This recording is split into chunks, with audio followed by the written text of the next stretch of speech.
Good morning students. ಎಲ್ಲರಿಗೂ ಇವತ್ತು ವಿದ್ಯಾಶಕ್ತಿಯ ಗಣಿತ ವಿಭಾಗಕ್ಕೆ ತಮಗೆಲ್ಲರಿಗೂ ಸ್ವಾಗತ. ನಾನು ಇವತ್ತ ನಿಮಗ ಬೇರೆ ಪಾಠ ಅಂದ್ರೆ 10ನೇ ತರಗತಿಯ ಈಗ ಆಲ್ರೆಡಿ ಸಮಾಂತರ ಶ್ರೇಣಿ ಅನ್ನೋ ಒಂದು ಪಾಠವನ್ನ ನಾನು ಮುಗಿಸಿದ್ದೇನೆ. ಈಗ ನೆಕ್ಸ್ಟ್ ಟ್ರಯಾಂಗಲ್ ಅಂದ್ರೆ ನೆಕ್ಸ್ಟ್ ಪಾಠ ಯಾವ್ದಿದೆ, ತ್ರಿಭುಜಗಳು ಅನ್ನುವ ಒಂದು ಪಾಠವನ್ನ ನಾನು ಇವತ್ತ ಸ್ಟಾರ್ಟ್ ಮಾಡ್ತಾ ಇದ್ದೀನಿ. ಆದ್ರೆ ಅದಕ್ಕಿಂತ ಮುಂಚೆ ನಿಮ್ಗ ಸಮಾಂತರ ಶ್ರೇಣಿ ಒಳಗೆ ಇನ್ನೊಂದು ಇಂಪಾರ್ಟೆಂಟ್ ಕ್ವಶನ್ ಬರ್ತೈತಿ, ಅದನ್ನ ನೆಕ್ಸ್ಟ್ ಕ್ಲಾಸ್ ಒಳಗೆ ಹೇಳ್ತೀನಿ ಅಂತ ಹೇಳಿದ್ದೆ. ಅದೇ ಯಾವ್ದಂದ್ರ ಇಲ್ಲಿ ನೋಡ್ರಿ, ಇಂಪಾರ್ಟೆಂಟ್ ಕ್ವಶನ್ ಅಂದ್ರ for example an is equal to 3 plus 4n ಅಂತ ಇದೆ. ಹೌದಾ? an is equal to 3 plus 4n ಈ ಸಮಾಂತರ ಶ್ರೇಣಿಯ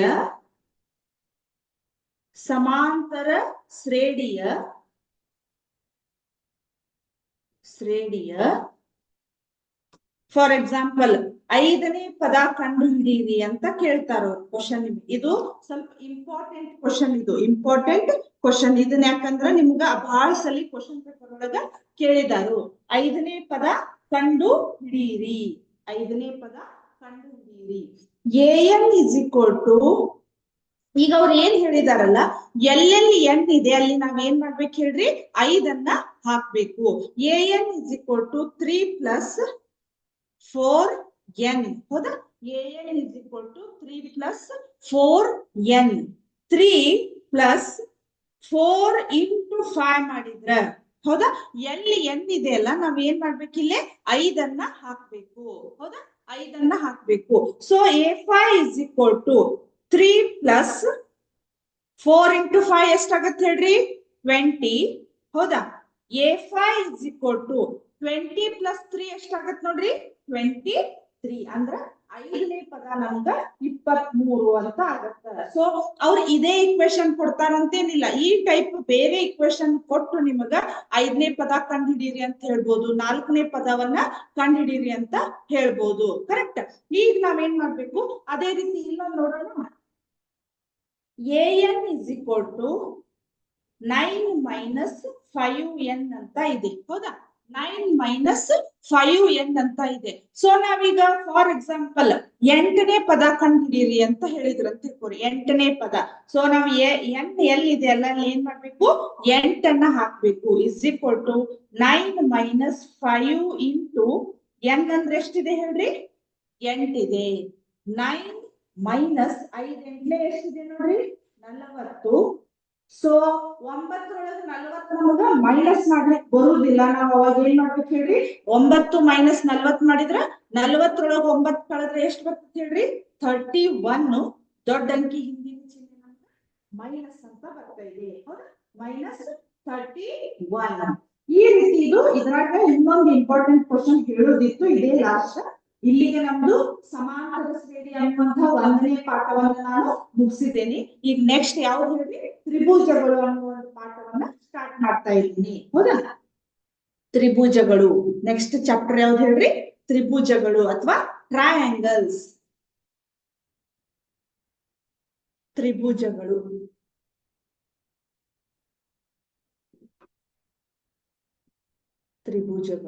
ಹೌದಾ? ಇದು ಟ್ರಯಾಂಗಲ್ಸ್.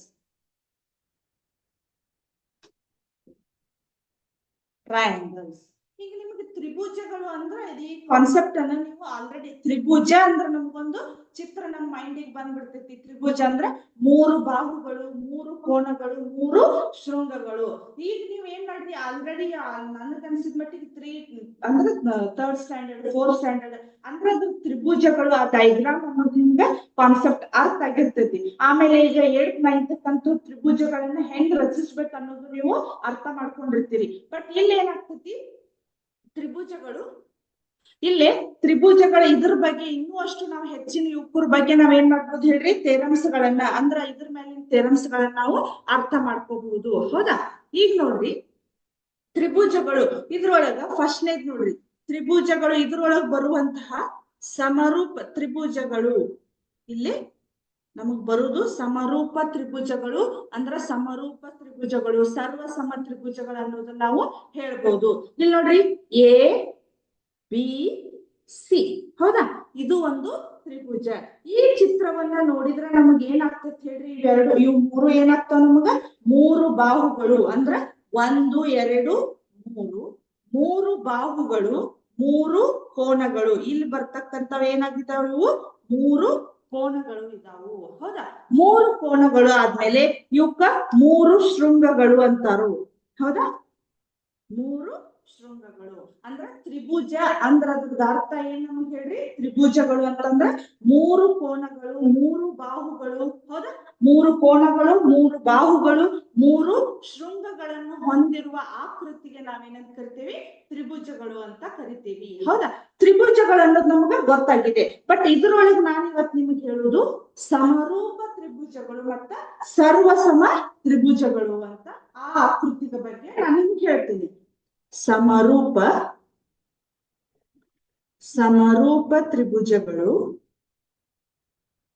ಸಮರೂಪ ತ್ರಿಭುಜಗಳು ಮತ್ತ ಸರ್ವಸಮ ತ್ರಿಭುಜಗಳು ಅಥವಾ ಸರ್ವಸಮ ಆಕೃತಿಗಳ ಬಗ್ಗೆನೂ ನಾನು ನಿಮ್ಗ ಹೇಳ್ತೀನಿ. ಸಮರೂಪ ತ್ರಿಭುಜಗಳು ಮತ್ತು ಸರ್ವಸಮ ತ್ರಿಭುಜಗಳು. ಈಗ ನಾನು ನಿಮಗೆ ಚಿತ್ರ ತೋರಿಸ್ತೇನೆ. ಸಮರೂಪ, ಈ ಚಿತ್ರನ ಹೇಳುವಂಗ ಬರೀ ರೂಪ ನಮ್ಗಂದ್ರೇನು, ಸಮರೂಪ ನೋಡಾಕಷ್ಟ ಸೇಮ್ ಇರ್ತಾವ, ಬಟ್ ಅವ್ರದ ಅಳತೆಗಳು ನಮ್ಗೆ ಏನಾಗಿರ್ತಾವು, ಬೇರೆ ಬೇರೆ ಇರ್ತಾವು. ಈಗ ನೋಡ್ರಿ, ಇದು ಒಂದು ನಮಗ ತ್ರಿಭುಜನ. ಹೌದಾ, ಇದು ಕೂಡ ನಮಗ್ ಏನಾಗ್ತತಿ, ತ್ರಿಭುಜನ. ಹೌದಾ, ಇದು ಒಂದು ತ್ರಿಭುಜನ, ಇದು ಒಂದು ತ್ರಿಭುಜನ. ಇಲ್ಲಿ ಏನಾಗಿದೆ ನೋಡಾಕಷ್ಟ ನಾವು ಇದನ್ನ ನೋಡಿದ್ರು ತ್ರಿಭುಜ ಅಂತ ಹೇಳ್ತೇವಿ, ಇದನ್ನ ನೋಡಿದ್ರು ನಾವು ತ್ರಿಭುಜ ಅಂತ ಹೇಳ್ತೇವಿ. ಬಟ್ ಇದೇನಾಗಿದೆ ನಮಗ, ಇದು ಸಣ್ಣದಿದೆ, ಇದು ನಮಗ ದೊಡ್ಡದಿದೆ. ಇವಕ್ ನಾವೇನಂತ ಕರಿತೇವಿ, ಸಮರೂಪ ತ್ರಿಭುಜಗಳು. ನೋಡಾಕಷ್ಟ ಸೇಮ್ ಇರ್ತಾವು, ಸಮರೂಪ ತ್ರಿಭುಜಗಳು. ಸರ್ವಸಮ ತ್ರಿಭುಜಗಳು ಅಂತಂದ್ರ ಈಗ ನೋಡ್ರಿ, ಸರ್ವಸಮ ತ್ರಿಭುಜಗಳು. ಹೌದಾ, ಇವೆರಡು ನಿಮ್ಗೆ ಆಲ್ಮೋಸ್ಟ್ ನೋಡ ಸೇಮ್ ಅಳತಿನ ಅದಾವೇನೋ ಅಂತ ಅನಿಸ್ತೈತಿ. ಇದಲ್ಲ, ಇದನ್ ಬಿಡ್ರಿ. ಅಂದ್ರ ಸರ್ವಸಮ ತ್ರಿಭುಜಗಳು ಅಂತಂದ್ರ ನೋಡಾಕು ಸೇಮ್ ಇರ್ಬೇಕು, ವಿತ್ ಅವ್ರದ್ದು ಬಾಹುಗಳ ಅಳತೆ, ಕೋನಗಳ ಅಳತೆ ಎಲ್ಲಾನು ನಮಗೇನಿರ್ಬೇಕು, ಸೇಮ್ ಇರ್ಬೇಕು. ಹೌದಾ, ಈಗ ನೋಡ್ರಿ, ಇದು ಸೇಮ್ ಇದೆ, ಇದ್ರದ್ದು ಬಾಹು ಇದೆಷ್ಟಿದೆ, ಇದು ಇಷ್ಟ ಇದೆ, ಇದು ಇಷ್ಟ ಇದೆ, ಇದು ಇಷ್ಟ ಇದೆ. ಇನ್ನೊಂದಿಷ್ಟು ಆಕೃತಿಗಳನ್ನ ನೋಡೋಣ. ಈಗ ಇದು ಒಂದು ವೃತ್ತ, ಇದು ಕೂಡ ನಮಗೇನಿದು ವೃತ್ತ. ಹೌದಾ, ಈಗ ನಾವು ಇವಕ್ಕ ಯಾವ ರೀತಿಯ ಆಕೃತಿಗಳಂತ ಹೇಳ್ತೇವೆ ನೋಡ್ರಿ, ಕರೆಕ್ಟ್, ಸಮರೂಪ ಆಕೃತಿಗಳು ಅಂತ ಕರಿತೇವೆ. ಇದು ಸಮರೂಪ ತ್ರಿಭುಜಗಳು. ನಮಗ್ ಪಾಠ ಇದ್ದಿದ್ದಕ್ಕೆ ನಾವು ತ್ರಿಭುಜಗಳು ಅಂತ ಹೇಳ್ತಾ ಇದೀವಿ. ಅದ್ರೊಳಗ ನಮ್ಗೆ ಎಕ್ಸಾಂಪಲ್ಸ್ ಅಂದ್ರ ಸಮರೂಪ ತ್ರಿಭುಜಗಳು ಅಂದ್ರ ಸಮರೂಪ ಆಕೃತಿಗಳು. ಹೌದಾ, ಸಮರೂಪ ಆಕೃತಿಗಳಂದ್ರೆ ಇಲ್ಲಿ ನೋಡ್ರಿ, ಇದು ಕೂಡ ನಮಗ್ ವೃತ್ತನ, ಇದು ಕೂಡ ವೃತ್ತ. ಬಟ್ ಇದ್ರದ್ದು ತ್ರಿಜ್ಯಗಳು ನಮಗ ಏನಾಗ್ಯಾವು, ಚೇಂಜ್ ಆಗಿದ್ದಾವು. ತ್ರಿಜ್ಯಗಳು ಏನಾಗ್ಯಾವು, ಚೇಂಜ್ ಆಗ್ಯಾವು. ಇದು ಸಣ್ಣದಿದೆ, ಇದು ದೊಡ್ಡದಿದೆ. ಇವಕ್ ನಾವು ಸಮರೂಪ ಆಕೃತಿಗಳು ಅಂತ ಕರಿತೀವಿ. ಸರ್ವಸಮ ಆಕೃತಿಗಳಂದ್ರ ಇವು ಬೇರೆ. ನಿಮ್ಗೊಂದು ಎಕ್ಸಾಂಪಲ್ ಹೇಳ್ತೇನೆ ನೋಡ್ರಿ. ಈಗ ನೀವು ಫಸ್ಟ್ ಸ್ಟ್ಯಾಂಡರ್ಡ್ ನಾಗ ಒಂದ್ ಫೋಟೋ ತೆಗ್ಸಿರ್ತೀರಿ. ಹೌದಾ, ಒಂದು ಪಾಸ್ಪೋರ್ಟ್ ಅಥವಾ ಸ್ಟಾಂಪ್ ಸೈಜ್ ಫೋಟೋವನ್ನ ತೆಗ್ಸಿರ್ತೀರಿ. ಫಸ್ಟ್ ಸ್ಟ್ಯಾಂಡರ್ಡ್, ಇದು ಯಾವುದು ಫಸ್ಟ್ ಸ್ಟ್ಯಾಂಡರ್ಡ್ ಒಳಗ್ ತೆಗ್ಸಿದ್ದು. ಅದೇ ಈಗ ಯಾವ ಕ್ಲಾಸ್ ಇದೀರಿ ಹೇಳ್ರಿ, 10th ಸ್ಟ್ಯಾಂಡರ್ಡ್ ಒಳಗಿದೆ. ಸೇಮ್ ಪಾಸ್ಪೋರ್ಟ್ ಸೈಜ್ ನ ತೆಗಿಸ್ತೀರಿ. ಹೌದಾ, ಈಗ 10th ಸ್ಟ್ಯಾಂಡರ್ಡ್ ಒಳಗ್ ಇದೀರಿ. ಹೌದಾ, first standard 10th standard photo ಎರಡು ಇಟ್ರ ಅವ ಸಮರೂಪ ಆಕೃತಿಗಳನ್ನು, ಸರ್ವಸಮ ಆಕೃತಿಗಳನ್ನು. ಹೌದಾ, ಸಮರೂಪ ಆಕೃತಿಗಳನ್ನು, ಸರ್ವಸಮ ಆಕೃತಿಗಳನ್ನು ಗೆಸ್ ಮಾಡ್ರಿ. ನಿಮ್ದೇ first standard photo plus 10th standard ಫೋಟೋನ ಕಂಪೇರ್ ಮಾಡ್ರಿ. ಹೌದಾ, ಅವಾಗ ನಿಮ್ಗೆ ಏನಾಗ್ತತಿ ಹೇಳ್ರಿ, ಫಸ್ಟ್ ಸ್ಟ್ಯಾಂಡರ್ಡ್ ಅಂದ್ರ ನೋಡಕ್ ಪಾಸ್ಪೋರ್ಟ್ ಸೈಜ್ ಫೋಟೋ ಸೇಮ್, ಇದು ಇಷ್ಟೇ ಇರ್ತೈತಿ, ಇದು ಇಷ್ಟೇ ಇರ್ತೈತಿ. ಬಟ್ ಅದ್ರೊಳಗೆ ನಿಮ್ಮ ಇರ್ತಕ್ಕಂತ ಆಕಾರ ನಿಮ್ದು ಚೇಂಜ್ ಆಗಿರ್ತೈತಿ. ಫಸ್ಟ್ ಸ್ಟ್ಯಾಂಡರ್ಡ್ ಗೆ ಬೇರೆ ಇರ್ತೀರಿ, ಆಮೇಲೆ 10th ಸ್ಟ್ಯಾಂಡರ್ಡ್ ಗೆ ನೀವು ಬೇರೆ ಇರ್ತೀರಿ. ಅದಕ್ಕೆ ಇದು ಅವು ಸಮರೂಪ ಆಕೃತಿಗಳನ್ನು ಅಲ್ಲ, ಸರ್ವಸಮ ಆಕೃತಿಗಳನ್ನು ಅಲ್ಲ. ಸರ್ವಸಮ ಆಕೃತಿಗಳು ನೀವು ಹೇಳಿದ್ರಿ ಎಲ್ಲಾ ಕೋನಗಳು ಸೇಮ್ ಇರ್ಬೇಕ್ರಿ, ಅಳತೆಗಳು ಸೇಮ್ ಇರ್ತಾವ. ಪಾಸ್ಪೋರ್ಟ್ ಸೈಜ್ ಫೋಟೋ ಎರಡು ಸೇಮ್ ಇದಾವು, ಬಟ್ ಅಲ್ಲಿ ಒಳಗಿರುವಂತಹ ಚಿತ್ರಗಳದ ಆಕಾರ ನಿಮ್ದು ಚೇಂಜ್ ಆಗಿದೆ. ಹೌದಾ, ಅಲ್ಲೆಲ್ಲ ನೀವು ಫಸ್ಟ್ ಸ್ಟ್ಯಾಂಡರ್ಡ್ ಗೆ ಅಂದ್ರ ಮುಖ ಸಣ್ಣದಿರ್ತೈತಿ, 10th ಸ್ಟ್ಯಾಂಡರ್ಡ್ ಗೆ ಸ್ವಲ್ಪ ದೊಡ್ಡದಿರ್ತೈತಿ. ಅಂದ್ರೆ ನಿಮ್ದು ಆಕಾರನು ಮ್ಯಾಚ್ ಆಗುದಿಲ್ಲ. ಸೊ ನೀವು ಏನು ಫೋಟೋಗಳದ್ದು ಎಕ್ಸಾಂಪಲ್ ತೋರಿಸಿದ್ರೆ ನಾನು ನಿಮ್ಗ ಅವು ಸಮರೂಪ ಆಕೃತಿಗಳನ್ನು ಅಲ್ಲ, ಸರ್ವಸಮ ಆಕೃತಿಗಳನ್ನು ಅಲ್ಲ. ನಿಮ್ ಫೋಟೋ ಮೇಲೆ ಈಗ 10th ಸ್ಟ್ಯಾಂಡರ್ಡ್ ಒಳಗಿಂದ ಒಂದು ಸ್ಟಾಂಪ್ ಸೈಜ್ ಫೋಟೋ, ಇನ್ನೊಂದು ಪಾಸ್ಪೋರ್ಟ್ ಸೈಜ್ ಫೋಟೋ ತಗೋರಿ. ಹೌದಾ? ಇವೆರಡು ಯಾವ ಆಕೃತಿಗಳು ಹೇಳ್ತೀವಿ? ಇವು ಸಮರೂಪ ಆಕೃತಿಗಳು. ಯಾಕಂದ್ರೆ ಸೇಮ ಇದೆ. ಹೌದಾ? ಈ ಜಸ್ಟ್ ಈಗ ಈ 10th ಸ್ಟ್ಯಾಂಡರ್ಡ್ ಗೆ ನಿಮ್ದು ಅಪ್ಲಿಕೇಶನ್ ಫಾರ್ಮ್ ತುಂಬಲಿಕ್ಕೋ ಅಥವಾ ಏನೋ ಅಂತ ತಗ್ಸಿರ್ತೀರಿ ಒಂದಿಷ್ಟು, ಅಥವಾ ಪಾಸ್ ತಗ್ಸ್ಲಿಕ್ಕೋ. ಹೌದಾ? ಅದು ಏನಾಗಿರ್ತೈತಿ, ಇದು ಸ್ಟಾಂಪ್ ಸೈಜ್, ಇದು ಪಾಸ್ಪೋರ್ಟ್ ಸೈಜ್. ಬಟ್ ಅದ್ರೊಳಗಿರುವಂತಹ ವ್ಯಕ್ತಿಗಳು ನೀವು ಸೇಮ ಇರ್ತೀರಿ, ಸೈಜ್ ಅಷ್ಟ ಸಣ್ಣದು. ಇದಕ್ ನಾವ್ ಏನ್ ಅನ್ಬೋದು ಹೇಳ್ರಿ? ಸಮರೂಪ ಆಕೃತಿಗಳು ಅಂತ ಹೇಳ್ಬೋದು. ಬಟ್ ಇವು ನಾವೇನು ಅನ್ಲಿಕ್ಕೆ ಬರುವುದಿಲ್ಲ, ಯಾಕಂದ್ರೆ ಇದು ಫಸ್ಟ್ ಸ್ಟ್ಯಾಂಡರ್ಡ್ ಫೋಟೋ, ಇದು 10th ಸ್ಟ್ಯಾಂಡರ್ಡ್ ಫೋಟೋ. ಕರೆಕ್ಟ್? ಈ ರೀತಿ ನಾವು ಸಮರೂಪ ಆಕೃತಿಗಳ ಅಂದ್ರೇನು, ಸರ್ವಸಮ ಆಕೃತಿಗಳ ಅಂದ್ರೇನು, ಅದ್ರದ್ದು ಕಾನ್ಸೆಪ್ಟ್ ನಿಮ್ಗೆ ಅರ್ಥ ಆಯ್ತು ಅಂತ ಅನ್ಕೋತೀನಿ. ಹೌದಾ? ಈಗ ನೆಕ್ಸ್ಟ್ ಒಂದ್ ಆಕೃತಿ ನಾವು ಸರ್ವಸಮ ಆಕೃತಿಗಳ ಆಗ್ಯಾವು ಅಂತ ಚೆಕ್ ಮಾಡಕ ಒಂದಿಷ್ಟು ಕಂಡೀಷನ್ ಅದಾವು. ಅದು ಇಂಪಾರ್ಟೆಂಟ್. ಯಾವ್ಯಾವ ಕಂಡೀಷನ್ ಅನ್ನೋದು ನಾನು ಬರ್ಸ್ಕೊಂಡ್ರಿ. ಏನಿದೆ ಅಂದ್ರ, ಸಮರೂಪತೆ, ಎರಡು ಸಮರೂಪತೆ ಅಥವಾ ಸರ್ವಸಮ ಆಗಿದವು ಅಂತ ನಾವು ಹೇಳ್ಬೇಕಂದ್ರ, ಹೌದಾ, ಎರಡು ಸಮರೂಪ ಆಕೃತಿಗಳು. ನೋಡ್ರಿ, ಸಮರೂಪ ಆಕೃತಿಯ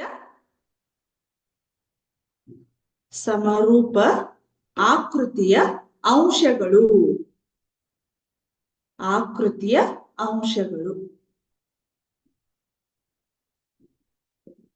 ಸಮರೂಪ ಆಕೃತಿಯ ಅಂಶಗಳು ಗೊತ್ತಾ ನಮ್ಗೆ? ಅವ್ ಯಾವ್ಯಾವ ಅಂದ್ರ, ಬಾಹುಗಳ ಸಂಖ್ಯೆ ಒಂದೇ ಇರುವ ಎರಡು ಬಹುಭುಜಾಕೃತಿಗಳು ಸಮರೂಪಿಗಳಾಗಬೇಕಾದರೆ, ನಿಮ್ಗೆ ಆಲ್ರೆಡಿ ನಾನು ಏನ್ ಹೇಳಿದ್ದೀನಿ, ಎರಡು ಆಕೃತಿಗಳು ಸಮರೂಪ ಆಗ್ಬೇಕಂದ್ರ ಅದರ ಬಾಹುಗಳು ಸೇಮ್ ಇರ್ಬೇಕು, ಅದರದ್ದು ಕೋನಗಳನ್ನು ನಮ್ಗ ಸಮನಾಗಿರ್ಬೇಕು ಅಂತ ಹೇಳಿದ್ದೀನಿ. ಅವ ಕಂಡೀಷನ್. ಇದು ನಿಮಗೆ ಇಂಪಾರ್ಟೆಂಟ್, ಎಕ್ಸಾಮ್ ಪರ್ಪಸ್ ಇದನ್ನ ಕೇಳ್ತಿರ್ತಾರು. ಎರಡು ಆಕೃತಿಗಳು ಸಮರೂಪಗಳ ಆಗಿದಾವು ಅಂದ್ರ ಅದ್ರ ಕಂಡೀಷನ್ ಏನು ಅಂತ ಕೇಳ್ತಾ ಇದ್ದಾರು. ಹೌದಾ? ಅದ್ರೊಳಗೆ ಒಂದೇದೇನಂದ್ರ ಅವುಗಳ ಕೋನಗಳು ಸಮವಾಗಿರಬೇಕು. ಹೌದಾ? ಅವುಗಳ ಕೋನಗಳು ಸಮವಾಗಿರಬೇಕು.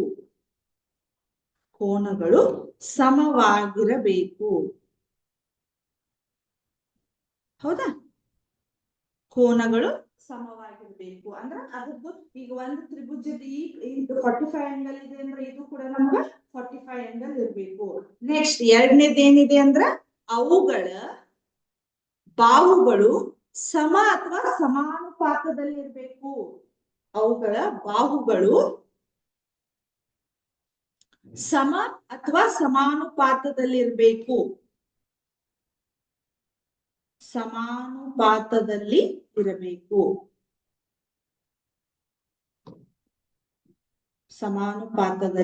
ಇರಬೇಕು. ಕರೆಕ್ಟ್? ಇವೆರಡು ಕಂಡೀಷನ್ ನಮ್ಗ. ಹೌದಾ? ನಿಮಗ ಮಲ್ಟಿಪಲ್ ಚಾಯ್ಸ್ ಒಳಗರ ಕೇಳ್ತಾರು, ಅಥವಾ ನಿಮ್ಗೆ ಏನ್ ಮಾಡ್ತಾರು, ಎಕ್ಸಾಮ್ ಒಳಗ ಇದನ್ನ 2 ಮಾರ್ಕ್ಸ್ಗರ ಕೇಳ್ತಾರು. ಅವುಗಳ ಕೋನಗಳು ಅಂದ್ರ ಒಂದು ಎರಡು ಆಕೃತಿಗಳು ನಮ್ಗೆ ಅದನ್ನ ನೋಡಿದ ಕೂಡಲೇ ಸಮರೂಪ ಆಕೃತಿ ಇರ್ಬೇಕು ಅಂತ ನಾವು ಫಸ್ಟ್ ಗಮನಿಸುದು ಅವುಗಳ ಕೋನಗಳ ಸಮಾನಗಳು ನೋಡ್ಬೇಕು, ಅವುಗಳ ಬಾಹುಗಳು ಸಮಾನವೋ ಇಲ್ಲೋ ಅಥವಾ ಸಮಾನುಪಾತದಲ್ಲಿ ಅವರು ಇರ್ಬೇಕು. ಈ ರೀತಿ ಸಮರೂಪ ಆಕೃತಿಯ ಅಂಶಗಳನ್ನ ನಾವು ಕಲ್ತ್ಕೊಂಡ್ವಿ. ಈಗ ಅಭ್ಯಾಸ 2.1 ಇದೆ, ಅಲ್ಲಿ ನೋಡಿ ಕ್ವಶನ್ಸ್ ಓದ್ತೇನೆ ಸ್ವಲ್ಪ. ಈಗ ಆಲ್ರೆಡಿ ಕಲ್ತದ್ದ ನೀವು ಕ್ವಶನ್ಸ್ ಓದ್ತೇನೆ ನೋಡಿ. ಫಸ್ಟ್ನೇದು ಅಭ್ಯಾಸ 2.1 ಅಂತ ಇದೆ. ಆವರಣದಲ್ಲಿ ಕೊಟ್ಟಿರುವ ಪದಗಳಿಂದ ಸೂಕ್ತವಾದ ಪದವನ್ನು ಆರಿಸಿ ಬಿಟ್ಟ ಪದ ತುಂಬಿಸಿ ಅಂತ ಇದೆ. ಹೌದಾ?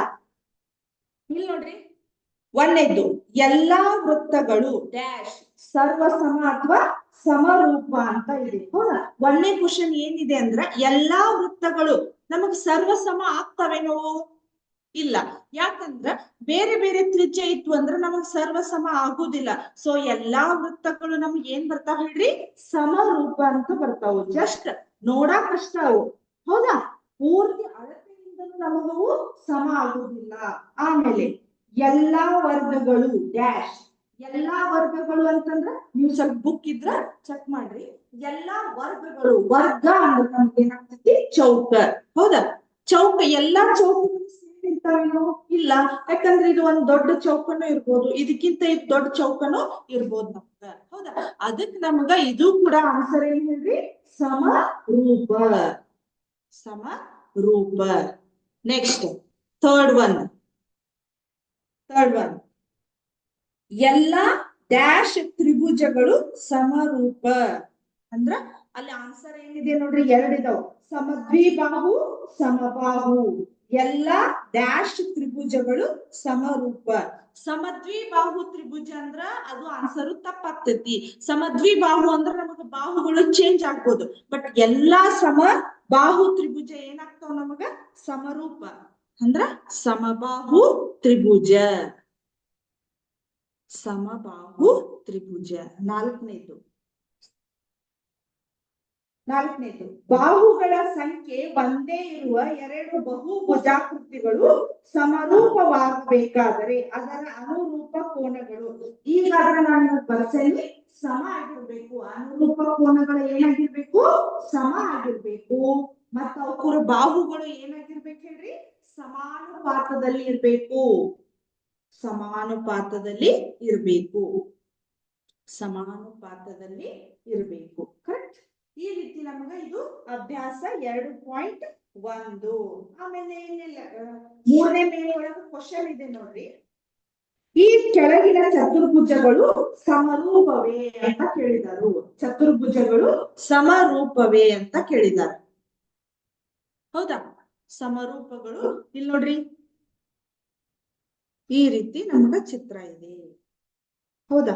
ನೆಕ್ಸ್ಟ್ ಇದು ಏನಿದೆ? ಈ ರೀತಿ ಇದು ಚಿತ್ರ ಇದೆ. ಕರೆಕ್ಟ್? ಇವೇನಾಗ್ಯಾವು? ಇವೆರಡು ಸಮರೂಪ ತ್ರಿಭುಜಗಳನ್ನ ಅಂತ ಕೇಳಿದಾರ ಅವರು. ಸಮರೂಪ ತ್ರಿಭುಜಗಳ ಹೌದೇ ನೀವು? ನೋಡ್ರಿ, ಗೆಸ್ ಮಾಡ್ರಿ. ಸಮರೂಪ ತ್ರಿಭುಜಗಳು ಅಲ್ಲ.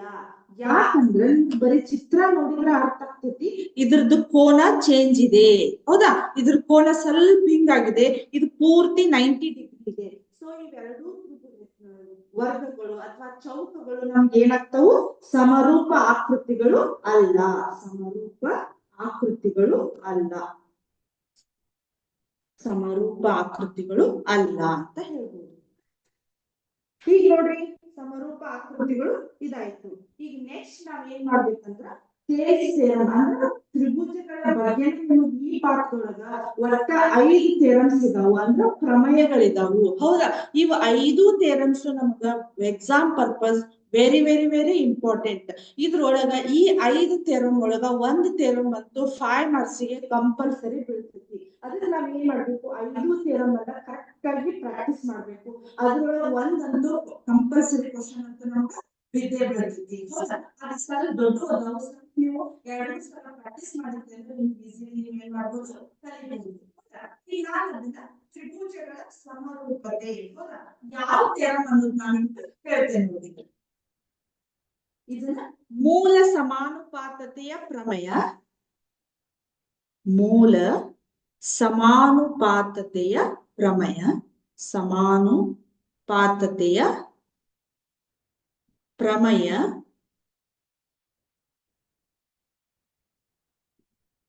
ಅಥವಾ ಇದನ್ನ ಥೇಲ್ಸ್ ಪ್ರಮೇಯ ಅಂತನೂ ಕರೀತಾರು. ಥೇಲ್ಸ್ ಪ್ರಮೇಯ. ಥೇಲ್ಸ್ ಪ್ರಮೇಯ. ಹೌದಾ? ನಿಮಗೆ ಎಕ್ಸಾಮ್ ಒಳಗೆ ಏನ್ ಮಾಡ್ಬೋದಂದ್ರ ಮೂಲ ಸಮಾನುಪಾತತೆಯ ಪ್ರಮೇಯವನ್ನು ಸಾಧಿಸಿ ಅಂತ ಕ್ವಶನ್ ಕೇಳ್ಬೋದು, ಅಥವಾ ಥೇಲ್ಸ್ ಪ್ರಮೇಯವನ್ನು ಸಾಧಿಸಿ ಅಂತ ಕ್ವಶನ್ ಕೇಳ್ಬೋದು, ಅಥವಾ ಮೂಲ ಸಮಾನುಪಾತತೆಯ ಪ್ರಮೇಯದ ಒಂದು ಡೆಫಿನೇಷನ್ ಇದೆ, ಆ ಡೆಫಿನೇಷನ್ ಕೊಟ್ಟು ಎಂದು ಸಾಧಿಸಿ ಅಂತ ನಿಮ್ಗ ಕ್ವಶನ್ ಕೇಳ್ಬೋದು. ಹೌದಾ? ಈ ಮೂಲ ಸಮಾನುಪಾತತೆಯ ಪ್ರಮೇಯ ಅದನ್ನ ಯಾರು ಹೇಳಿದಾರ ಅಂದ್ರೆ ಥೇಲ್ಸ್ ಹೇಳಿದಾರು. ಅದನ್ನ ಪ್ರೂವ್ ಮಾಡಿದವರು ಥೇಲ್ಸ್ ಅವರು. ಆದ್ದರಿಂದ ಆ ಥಿಯರಮ್ಗೆ ನಾವೇನ್ ಮಾಡಿದ್ವಿ? ಥೇಲ್ಸ್ ಪ್ರಮೇಯ ಅಂತ ಹೆಸರು ಕೊಟ್ಟಿದ್ದಾರೆ. ಹೌದಾ? ಈ ಮೂಲ ಸಮಾನುಪಾತತೆಯ ಪ್ರಮೇಯ ಅದರದ್ದು ಡೆಫಿನೇಷನ್, ಅದರದ್ದು ವ್ಯಾಖ್ಯೆ ಏನಿದೆ ಅಂತ ನೋಡೋಣ. ಕರೆಕ್ಟ್? ಅದರದ್ದು ವ್ಯಾಖ್ಯೆ ಏನಿದೆ ಅಂತ ಒಂದ್ಸಲ ನೋಡೋಣ. ತ್ರಿಭುಜದ ತ್ರಿಭುಜದ ಎರಡು ಬಾಹುಗಳನ್ನು ಎರಡು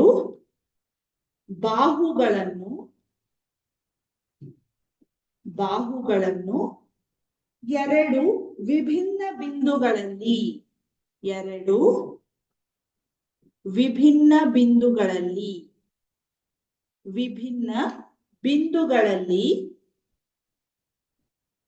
ಬಿಂದುಗಳಲ್ಲಿ ಛೇದಿಸುವಂತೆ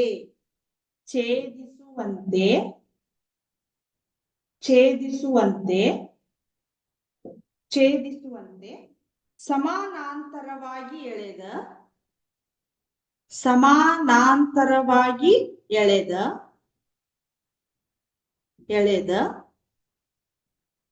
ಸರಳ ರೇಖೆಯು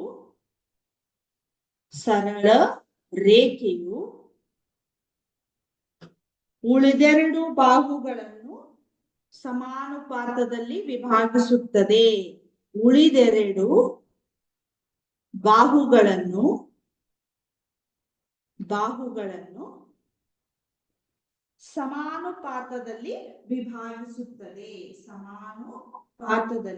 ವಿಭಾಗಿಸುತ್ತದೆ.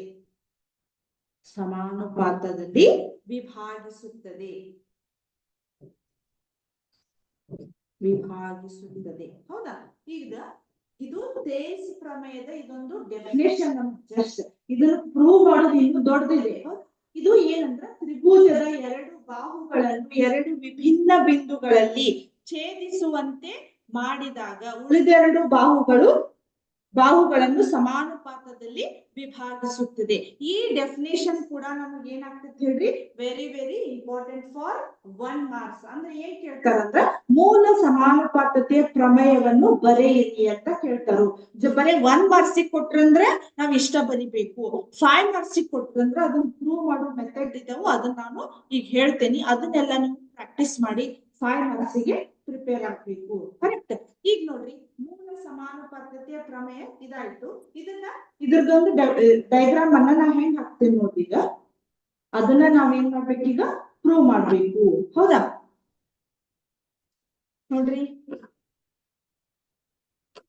ಇದು ನಮ್ದು ಪ್ರಮೇಯವನ್ನ ಸಾಧಿಸುವಂತ diagram. D E A B C. ಹೌದಾ? A B C. ಕರೆಕ್ಟ್? ಈಗ ನೋಡ್ರಿ, ನಾ ಇದನ್ನ ಏನ್ ಹೇಳ್ತೇನಂದ್ರ ಅವ್ರು ಏನ್ ಕೊಟ್ಟಿದಾರಂದ್ರ ಆ ಡೆಫಿನೇಷನ್ ಒಂದ್ಸಲ ಓದ್ತೇನೆ ನೋಡ್ರಿ. ತ್ರಿಭುಜದ ಎರಡು ಬಾಹುಗಳನ್ನು ಎರಡು ವಿಭಿನ್ನ ಬಿಂದುಗಳಲ್ಲಿ, ಅಂದ್ರ ಎರಡು ಬಾಹುಗಳನ್ನು ಎರಡು ವಿಭಿನ್ನ ಬಿಂದುಗಳಲ್ಲಿ, ಇಲ್ಲೊಂದು ಬಿಂದು ಇದೆ, ಇಲ್ಲೊಂದು ಬಿಂದು ಇದೆ, ನಮ್ಗ ಬಿಂದುಗಳಲ್ಲಿ ಛೇದಿಸುವಂತೆ ಒಂದು ಬಾಹುವಿಗೆ, ಅಂದ್ರ ಈ ಬಾಹುವಿಗೆ ಸಮಾಂತರವಾಗಿ ಎಳೆದ ಸರಳ ರೇಖೆಯು ಉಳಿದೆರಡು ಬಾಹುಗಳನ್ನು ಸಮಾನುಪಾತದಲ್ಲಿ ವಿಭಾಗಿಸುತ್ತದೆ. ಅಂದ್ರ ಈ ಎರಡು ಬಾಹುಗಳನ್ನು ಈ ರೇಖೆಯು ಅರ್ಧ ಅರ್ಧ ಕಟ್ ಮಾಡ್ತೈತಿ ಅಂತ ಅರ್ಥ. ಸಮಾನುಪಾತದಲ್ಲಿ ವಿಭಾಗಿಸುತ್ತದೆ ಅಂದ್ರ ಇದು ಎಷ್ಟಿರ್ತೈತಿ, ಇದ್ರದ್ದು ಇದು ಸಮನಾಗಿರ್ತಾವು, ಇದು ಸಮನಾಗಿರ್ತಾವ. ಇವನ್ನ ಸಮಾನುಪಾತದಲ್ಲಿ ವಿಭಾಗಿಸುತ್ತದೆ ಅಂತ ಕೊಟ್ಟಿದ್ದಾರೆ. ನಾವೀಗ ಏನ್ ಮಾಡ್ಬೇಕು ಹೇಳ್ರಿ, ಈ ಥಿಯರಮ್ ಅನ್ನ ನಾವು ಸಾಧಿಸ್ಬೇಕು. ಹೌದಾ? ಯಾವ ರೀತಿ ಸಾಧಿಸ್ಬೇಕು ಅನ್ನೋದನ್ನ ನಾನು ಹೇಳ್ತೇನೆ. ಈಗ ಅದಕ್ಕೆ ಒಂದಿಷ್ಟು ಏನ್ ಮಾಡಿದಾರೆ ಅಂದ್ರೆ ಅವರು ಇಲ್ಲಿ ಒಂದಿಷ್ಟು ರಚನೆಗಳು ನಮಗೆ ಎಕ್ಸಾಮ್ ಅಂದ್ರೆ ಇದನ್ನ ಪ್ರೂವ್ ಮಾಡ್ಲಿಕ್ಕೆ ನಮಗ ಒಂದಿಷ್ಟು ರಚನೆಗಳು ಬೇಕಾಗ್ತಾವು. ಹೌದಾ? ನಾ ಒಂದ್ಸಲ ಡೈಗ್ರಾಮ್ ಹಾಕ್ತೇನೆ. ಇದು ಎನ್. ಹೌದಾ? ನೆಕ್ಸ್ಟ್ ಈ ಸೈಡ್ ಬರ್ರಿ, ಇದು ಎಂ. ಹೌದಾ? ಅದೇ ರೀತಿ ಇದು ಕೂಡ ನಮಗ ಸೇಮ್ ಇಲ್ಲಿದೆ ನೋಡ್ರಿ. ಆಮೇಲೆ ಇದು ಈ ರೀತಿ ನಮಗ ಡೈಗ್ರಾಮ್ ಬೇಕು. ಈ ಡೈಗ್ರಾಮ್ ಅನ್ನ ನಾವು ಕಂಪಲ್ಸರಿ ನೆನ್ಪಿಟ್ಕೋಬೇಕು. ಈ ಡೈಗ್ರಾಮ್ ಅನ್ನ ನೋಡಿನ ನಾವು ಎಕ್ಸ್ಪ್ಲೇನ್ ಮಾಡ್ಬೇಕು. ನೀವು ಬರೀ ಎಕ್ಸ್ಪ್ಲೇನ್ ಮಾಡಿ ಈ ಡೈಗ್ರಾಮ್ ಅನ್ನ ಹಾಕ್ಲಿಲ್ಲ ಅಂದ್ರೆ ನಿಮ್ಗಿದು ಗೊತ್ತಾಗೋದಿಲ್ಲ. ಕರೆಕ್ಟ್? ಆಮೇಲೆ ಮಾರ್ಕ್ಸ್ ಸಿಗುದಿಲ್ಲ. ಈಗ ನೋಡ್ರಿ, ಅವ್ರು ಏನೇನ್ ಕೊಟ್ಟಿದಾರಂತ ನೋಡೋಣಂತ. ಫಸ್ಟ್ ಇದನ್ನ ಥಿಯರಮ್ ಅನ್ನ ಬರೆಯುವಂತ ಮೆಥಡ್ಗಳು. ದತ್ತ ಅಂದ್ರ ಏನ್ ಕೊಟ್ಟಿದಾರೋ ಅದನ್ನ ಬರಿಬೇಕು. ಹೌದಾ? ಏನ್ ಕೊಟ್ಟಿದಾರೋ ಅದನ್ನ ಬರಿಬೇಕು. ತ್ರಿಭುಜ ಎ ಬಿ ಸಿ ಯಲ್ಲಿ ABC ಯಲ್ಲಿ ಹೌದಾ BCಗೆ ಅಂದ್ರ ಇದು BCಗೆ ಸಮಾಂತರವಾಗಿ ಎಳೆದ ರೇಖೆಯು ಸಮಾಂತರವಾಗಿ ಎಳೆದ ರೇಖೆಯು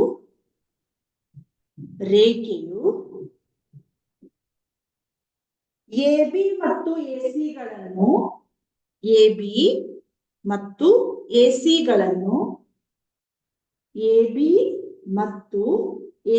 ಗಳನ್ನು ಕ್ರಮವಾಗಿ D ಮತ್ತು E ಬಿಂದುವಿನಲ್ಲಿ ಛೇದಿಸುತ್ತವೆ. ಈ ಬಿಂದುಗಳಲ್ಲಿ ಛೇದಿಸಿದೆ. ಹೌದಾ ಅಂದ್ರ ಅವ್ರು ಏನ್ ಕೊಟ್ಟಿದಾರೋ ನಾವ್ ಅದನ್ನ ಬರ್ದೀವಿ. ಇಲ್ಲಿ ನೋಡ್ರಿ ದತ್ತ ಅಂದ್ರ ಇದೊಂದು ABC ತ್ರಿಭುಜ. ಈ ತ್ರಿಭುಜದೊಳಗ BCಗೆ ಅಂದ್ರ ಈ BCಗೆ ಸಮಾಂತರವಾಗಿ ಎಳೆದ ರೇಖೆಗಳು. ಸಮಾಂತರವಾಗಿ ಅಂತ ಹೇಳಿದಾರವ್ರು ಅಂದ್ರ ಒಂದಕ್ಕೊಂದು ಸಮಾಂತರವಾಗಿ ಎಳೆದ ರೇಖೆಯು ಇಲ್ಲಿ ಎಳೆದಿದಾರಲ್ಲ ಈ ರೇಖೆಯು ಏನ್ ಮಾಡ್ತೈತಂತ AB ಮತ್ತು AC ಕ್ರಮವಾಗಿ ಅಂದ್ರ AB ಈ ಬಿಂದುವಿನಲ್ಲಿ ಛೇದಿಸೈತಿ. ಈ ರೇಖೆಯನ್ನ ಈ ಬಿಂದುಗಳಲ್ಲಿ ಛೇದಿಸಿದೆ ಅಂದ್ರೆ ಅವ್ರು ಕೊಟ್ಟಿರುವಂತದ್ದು ಇದು. ಆಮೇಲೆ ಸರಳ ರೇಖೆಗಳು. ಆಮೇಲೆ ರಚನೆ. ಇದರ ನೆಕ್ಸ್ಟ್ ಸ್ಟೆಪ್ ಏನ್ ಹೇಳ್ರಿ, ಈ ನಮಗ ತ್ರಿಭುಜಗಳನ್ನ ಇದ್ರದ್ದು ಥೇರಮ್ ಅನ್ನ ಪ್ರೂವ್ ಮಾಡಕ್ ನಮಗ್ ಏನ್ ಬೇಕು ಹೇಳ್ರಿ, ರಚನೆಗಳು. ಇವೇನದಾವಲ್ಲ ಡೈರೆಕ್ಟ್ ಲೈನ್ ಎಳೆದದ್ದು ನಾವು ಪ್ರೂವ್ ಮಾಡ್ಬೇಕಾಗಿದ್ದು. ಇವೇನ್ ಡಾಟ್ ಡಾಟ್ ಡಾಟ್ ಇಟ್ಟಿದೀವಲ್ಲ ನಮಗ್ ಅನುಕೂಲ ಆಗ್ಲಿ, ಈ ಥೇರಮದ ಆನ್ಸರ್ ಬರ್ಲಿ ಅನ್ನುವಂತ ಒಂದು ನಾವು ಅದರ ಕಾರಣಕ್ಕಾಗಿ ಅವನು ಒಂದಿಷ್ಟು ಮಾಡಿಫೈಡ್ ಗಳನ್ನ ಮಾಡ್ಕೊಂಡಿರ್ತೀವಿ. ರಚನೆ ಅಂದ್ರೆ ಏನಿದೆ ನೋಡ್ರಿ ಇಲ್ಲಿ, EN perpendicular to AB. EN perpendicular ಅಂದ್ರೆ perpendicular ಸಿಂಬಲ್ ಏನಿದೆ ಹೇಳ್ರಿ AB. Next DM perpendicular to AC. AC ಅನ್ನು ಎಳೆಯಲಾಗಿದೆ. ಹೌದಾ, ಎಳೆಯಲಾಗಿದೆ. DM perpendicular to ಎಳೆಯಲಾಗಿದೆ. ಹೌದಾ, ಈಗ ನೋಡ್ರಿ ನೆಕ್ಸ್ಟ್ ಸಾಧನ್ಯ ಅಂದ್ರ ನಾವ್ ಏನ್ ಪ್ರೂವ್ ಮಾಡ್ಬೇಕಾಗಿದೆ ಅಂದ್ರ ಅವುಗಳ ಬಾಹುಗಳು ಸಮಾನುಪಾತದಲ್ಲಿದೆ ಅಂತ ನಾವು ಪ್ರೂವ್ ಮಾಡ್ಬೇಕಾಗಿದೆ. ಸಾಧನೀಯ ಅಂದ್ರೆ ಏನ್ ಪ್ರೂವ್ ಮಾಡ್ಬೋದು ಹೇಳ್ರಿ ನಾವು, AD by AB. ಹೌದಾ, AD by ಅಂದ್ರ ಇದು ಎಷ್ಟಿದೆ ಇಷ್ಟ ಇದೆ ಅಂತ ಅರ್ಥ. AD by DB is equal to AE by EC. ಹೌದಾ, AE by EC ಅಂತ ನಾವೇನ್ ಮಾಡ್ಬೇಕು, ಇದನ್ನ ಈ ಆನ್ಸರ್ ಅನ್ನ ಪ್ರೂವ್ ಮಾಡ್ಬೇಕು. ಅಂದ್ರೆ ನಮಗೆ ನೀವು ಸ್ಟೆಪ್ಸ್ ಇವು ದತ್ತ, ರಚನೆ, ಸಾಧನೀಯ ಅಂತ ಇದೆ. ಹೌದಾ, ದತ್ತ, ರಚನೆ, ಸಾಧನೆ ಆದ್ಮೇಲೆ ಇನ್ನೊಂದು ಸಾಧನೆ ಅಂತ ಸ್ಟೆಪ್ ಬರ್ತೈತಿ. ನಾವಿಲ್ಲಿ ಏನೇನ್ ಮಾಡಿಫೈಡ್ ಮಾಡಿ ಚೇಂಜಸ್ ಮಾಡಿದ್ಮೇಲೆ ನಮಗ್ ಮತ್ತೆ ಫೈನಲ್ ಆಗಿ ಆನ್ಸರ್ ಬರ್ಬೇಕು. ಯಾವ್ದು ಹೇಳ್ರಿ, AD by DB is equal to AE by EC ಅನ್ನೋದೊಂದು ನಮಗ ಆನ್ಸರ್ ಬರ್ಬೇಕು. ಹೌದಾ, ಈಗ ನಾ ಅದನ್ನ ಪ್ರೂವ್ ಮಾಡೋಣ ಅಂತ ಇದನ್ನ ರಬ್ ಮಾಡ್ಬೋದಾ.